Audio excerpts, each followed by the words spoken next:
Yuk, dukung UFIT TV dengan belanja di UFIT Store. www.ufitstore.com.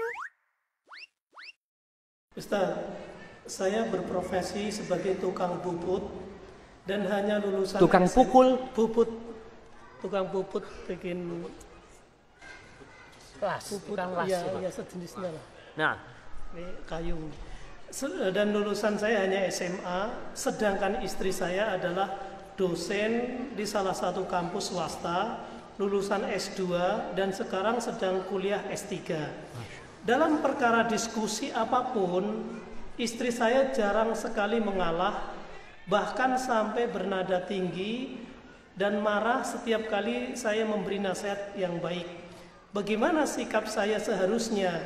Terkadang kalau tidak sabar ada rasa ingin menceraikannya, tapi itu saya urungkan niatnya karena demi 5 anak yang saya dengannya.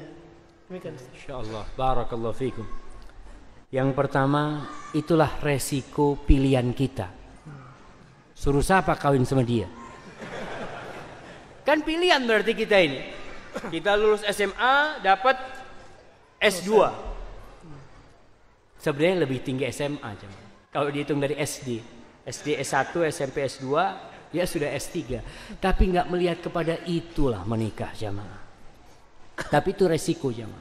Ketika kita melamar seorang wanita dengan pendidikan tinggi, biasanya dia merasa lebih tinggi dari suaminya. Itu resiko kita.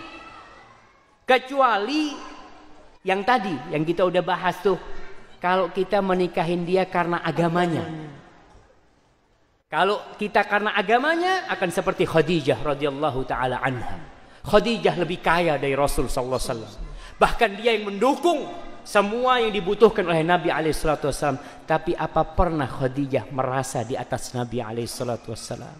Tidak. Maka kita melihat mungkin kesalahan anak. Ya udah, yang ada dilakoni. Sabar. Doa. Ya mau diapakan sekarang jemaah? Kadang-kala ada yang bertanya, itu ada pernah yang bertanya, Masya Allah. Ada ibu bertanya, dia punya masalah keluarga, dia ngomong, Ustadz tolong solusinya bukan sabar.